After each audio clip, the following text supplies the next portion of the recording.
That lighthouse controls the harbor mouth. Erase it. Keeper Patrick Corrigan lit the great lamp high above the sea. But the beam wasn't steady. It pulsed like a whispered code. It's a relic, a light bulb on a stick. Destroy it. The first kinetic rod screamed down through the storm. Stone and flame erupted where the keeper had stood, but Patrick was already on the spiral stairs, his hand lantern casting a steady glow through the dust and falling debris. He had watched this coast for 50 years. He knew this storm was coming long before the first alien ship appeared. In the cellar, he sat on a wooden crate and listened to the bombardment above. The flame inside the lantern barely trembled. The raids began on Port Magnolia. Dropships descended through the rain, but the lighthouse was not dead yet. They bombed the wrong target. The light in the cellar was still burning. The signal had already left the coast. He'd seen the wrong-shaped ships 3 nights before, moving through the outer system without lights. In the keeper's quarters, the old radar set painted their silhouettes. He recognized the hulls from old naval intelligence bulletins. 4 out here. The raiders the fleet always warned about. He whispered the word like a curse. He calculated the storm's track on his charts. It would arrive in 72 hours, exactly when the aliens would be in weapon range. He sent a coded burst through the ancient satellite uplink, a message older than the aliens themselves. Then he began the light pattern. Not navigation, a signal only human captains would read. Now the tower shook again. Stone dust rained into the cellar. The lantern's flame guttered, steadied. Outside, the bombing had reduced the gallery to broken stone. Through the narrow window, he heard the scream of alien dropships. The main assault on Port Magnolia had begun. They still don't know, and they won't until it's too late. 300 miles offshore, buried in the storm, the human fleet listened to a signal the Vor could not hear. Ma'am, that code hasn't been used in 30 years. Are we really trusting an old keeper's lantern? I've known Patrick Corrigan for 20 years.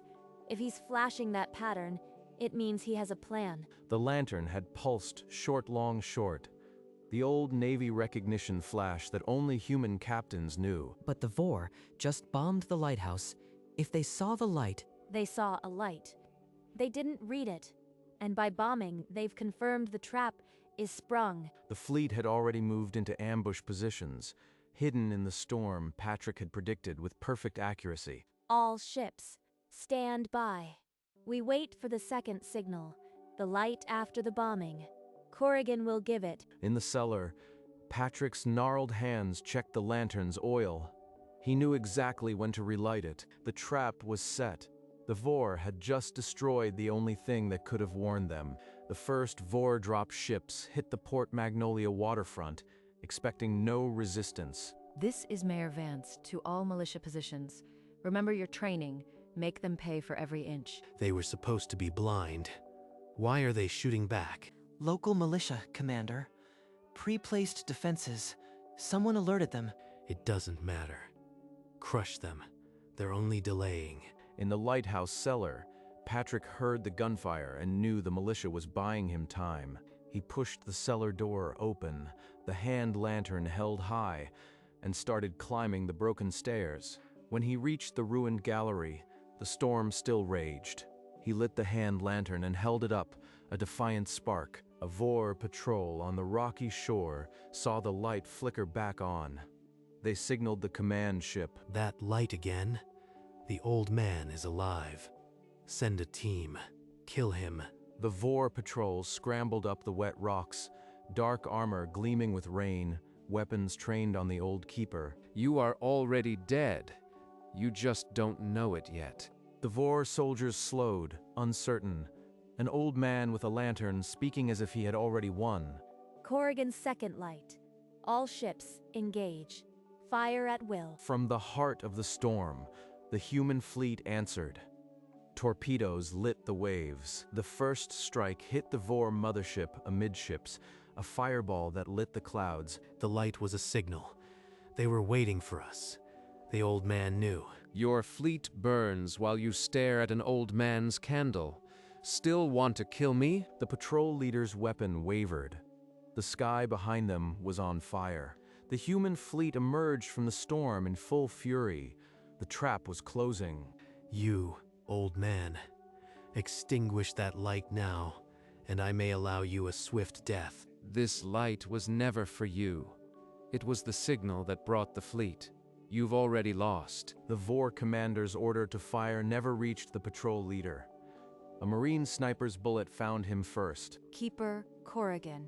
Sergeant Valdez, 5th Marines, we've got you, sir. The lantern stays lit, no matter what. You understand? Offshore, human fighter bombers screamed low over the waves, hammering the Vor ships with precision strikes. The Vor mothership took a second hit. Then a third, listing badly as secondary explosions, rippled. 50 years. I waited. 50 years. And now it's almost done. Sergeant Valdez called for medical evac, shielding the old man as another explosion lit the sky. Patrick's hand, lantern still burned as they carried him away. The signal had done its work. The human fleet's sensors registered the lighthouse's destruction. On the bridge, Admiral Chen opened a direct channel to the Vor flagship. Commander Rex, you were meant to destroy that lighthouse. Its fall was the signal we needed that you had committed your fleet. She's telling us we sprung their trap. The lighthouse was a decoy. The full weight of the trap crushed Rex's confidence.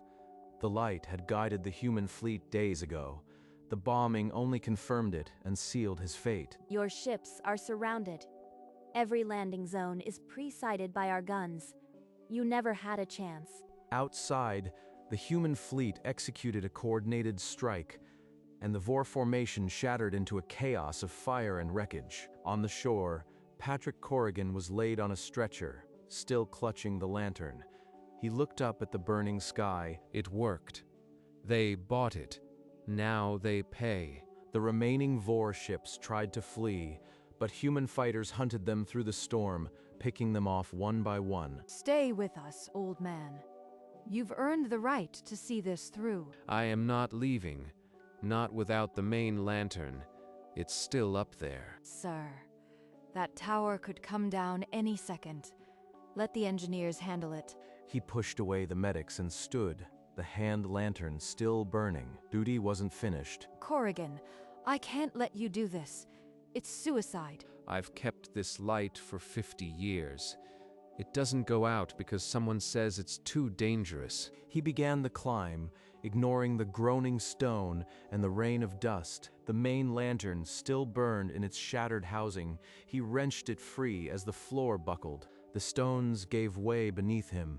He fell, clutching the lantern to his chest. He crawled out of the wreckage, coughing, the main lantern's flame sputtering but alive. He collapsed at the foot of the tower, the main lantern's beam cutting through the smoke. A steady promise. They carried him to a field hospital tent near the docks, the lantern still burning in his grip. It stays lit, no matter what they do to me. Admiral Chen entered the tent, her uniform still smelling of ozone and victory. Admiral, the lantern, keep it burning till dawn. Promise me. I promise, Patrick. It'll burn until the sun comes up, and long after. She ordered a Marine to guard the brass lantern, its light spilling across the tent floor. Outside, the last Vor raider took a direct hit and broke apart into the sea. Doctors worked on his burns while he drifted, his eyes never leaving the flame. The lantern burned steadily, mirroring the man who had carried it through hell. Dawn broke over the harbor, and the lantern still shone, promising that the light would never die. 50 years ago, young Patrick Corrigan noticed strange shadows in orbit from his lighthouse post. He began a secret log tracking alien patterns. He knew one day they would come. In the cellar, he built a slip-space relay, hidden beneath the old stones, waiting decades for its signal. Decade after decade, he waited, updating codes, expecting this exact storm. In the field hospital, Patrick opened his eyes and gestured for Admiral Chen. The first alert. It didn't go out on an old radio. I built a slip space relay in the cellar. It reached you instantly. You built a slip space relay. That technology is classified. How? I had 50 years to learn. Duty doesn't wait for permission. He closed his eyes, the exhaustion of decades finally claiming him. The lantern burned on. Chen stood, her hand resting on the brass lantern, its flame unwavering. 3 days later, the docks of Port Magnolia filled with survivors and sailors. Patrick Corrigan stood bandaged but upright. We are alive because one man refused to let the light die. This metal is nothing compared to what he gave. I just kept the flame. The fleet did the fighting. Don't make it more than it was. This city will rebuild that lighthouse, and from this day it will be called Patrick's Light. The crowd erupted, but Patrick's face remained still, his eyes finding the distant ruin beyond the harbor. The name doesn't matter. The light matters. Keep it burning. When the ceremony ended, he walked alone to the broken tower, the hand lantern still glowing in his grip. They'll build a new one. But this is where I kept the light. This is where it'll stay. He stayed until the stars came out, the small beam cutting the darkness where the great light once shone. The harbor slept under the promise of a new lighthouse, but the old keeper's flame never wavered. Months later, the scaffolding of Patrick's Light rose from the rocky island.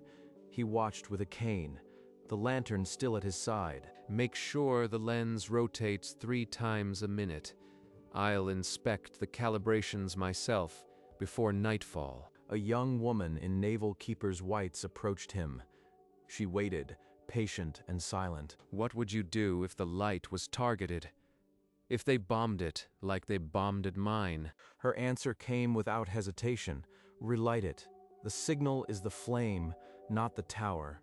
The light must go on. You'll do. More than do. You understand what the light really means. For the first time since the bombing, a small, genuine smile crossed his weathered face. The light will be safe. That's all I ever needed. Finally. He handed her the duty roster and walked back to the shoreline, the lantern still in hand. Patrick Corrigan had found a keeper. The lighthouse was more than stone. It had a soul now. The grand opening of Patrick's Light drew the entire harbor. The new white tower cut the gray winter sky like a promise. Inside the lantern room, Patrick Corrigan faced the young keeper. He held the brass storm lantern that had burned through the raid. The light isn't mine anymore. It's yours now. Keep it burning. She accepted it, her hands steady, her eyes meeting his. No words were needed between them. She opened the shutter and touched the old flame to the new great Fresnel lens. The beam ignited with a deep hum. The beam swept out across the darkening sea, a blade of gold. The crowd below erupted in applause. Admiral Chen stood among them, her eyes glistening. The mayor raised a hand in salute. Patrick descended the spiral stairs alone. His part was finished, but the light was finally safe. A bronze plaque on the wall read, "Patrick's Light, he kept the flame." The old lantern's fire still flickered beside it. The beam rotated, steady and endless, and the flame in the brass lantern never wavered. In a sterile human detention cell, Commander Vrex watched a holographic screen. They had been interrogating him for hours, but now they simply showed him the truth. Footage played of Patrick Corrigan's lantern pulsing across the storm, the human fleet waiting, the bombs falling. The light was a signal all along. He signaled them, days before we even dropped the first bomb. The lighthouse wasn't a target, it was bait. The screen showed the lighthouse collapsing, then the human fleet striking immediately after. Admiral Chen's voice. The signal was the bombing itself. Let me send a message to my people. They need to know what happened here. They need to know about that light. The human interrogator nodded once. A recording channel opened. Rex leaned into the pickup, his voice shaking with the weight of failure. Avoid the system's Sol -3. They have a lighthouse. It is not a navigational aid. It is a weapon. It cost us everything. The human interrogator allowed himself a thin smile. The Vor would carry the legend of Patrick's Light to every corner of the Dominion. Far away, in a shadowed Vor council chamber, the message was received. A holographic lighthouse rotated slowly, a symbol of dread. In his cell, Rex closed his 4 eyes. Behind his lids, the lantern burned. A single old man with a light had humbled an empire. Years later, in the new keeper's quarters, an old man sat by the window.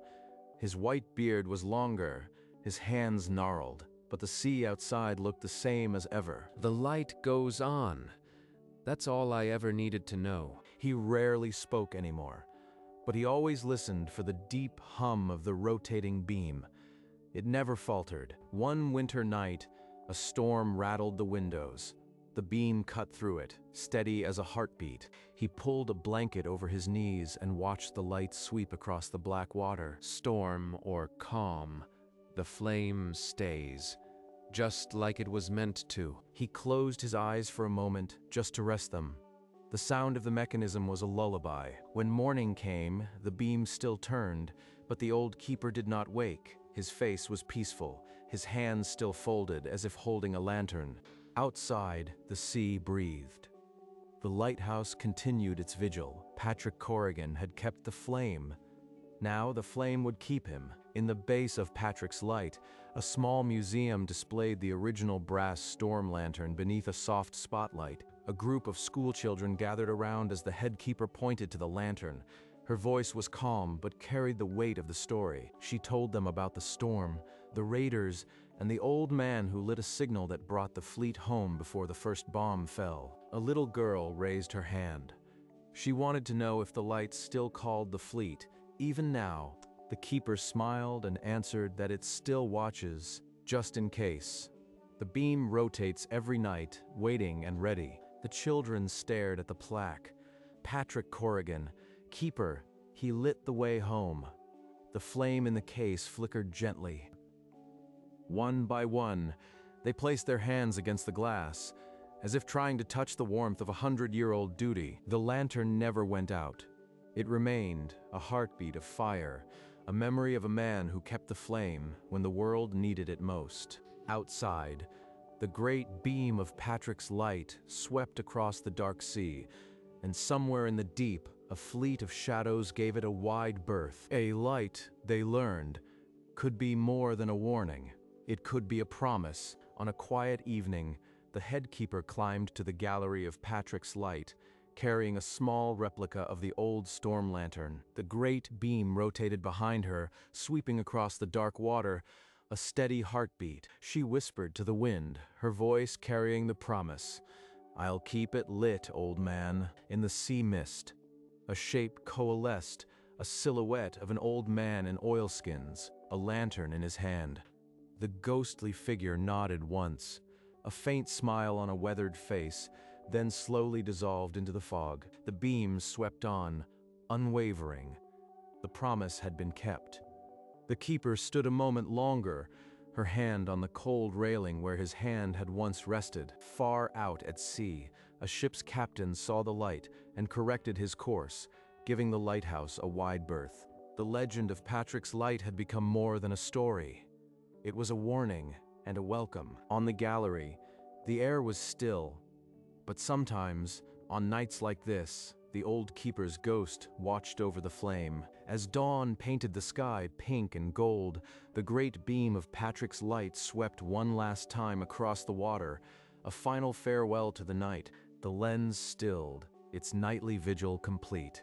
The lighthouse fell silent, but it was not dark. In the tower base, beneath a soft spotlight, a small brass storm lantern burned on, its flame steady and eternal. It had been lit on the night of the raid, and it had never been extinguished since.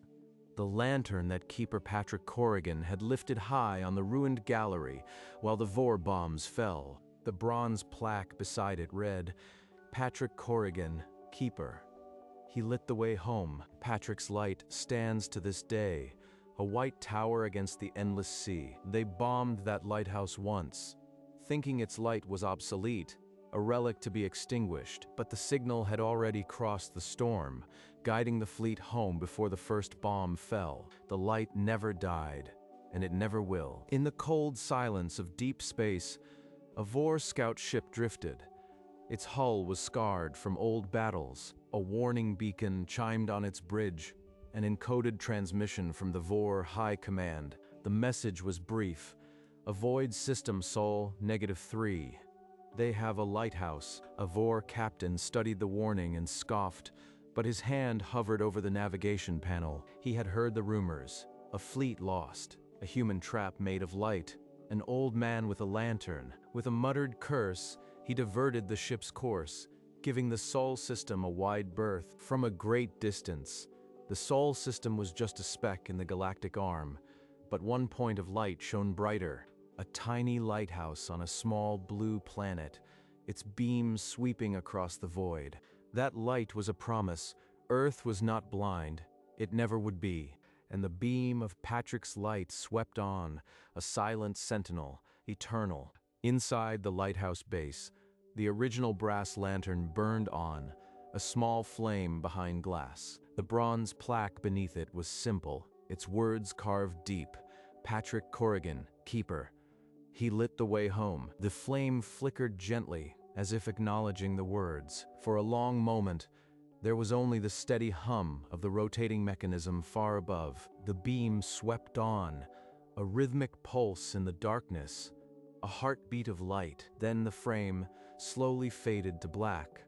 The lantern's glow, the last thing to vanish. Silence, but not emptiness. The light remained, a memory burned into the dark. Somewhere in that dark, the mechanism still turned, and the flame still burned. A small fire in a brass cage, defying the night, keeping a promise made long ago. And the light of Patrick's light never, ever went out. And so the beam swept on, a silent sentinel above the restless sea, never ceasing. Through winter storms and summer calms, the light held steady, a promise unchanged. It did not matter if the sky burned or the waves rose. The light was always there. In the darkness, a single flame defied the night, a memory of an old man's duty. The lighthouse stood white against the gray, a monument to one who kept the flame. And the flame ran neither out of oil nor will. It burned and burned and burned and burned. A light, they said, could be more than a warning.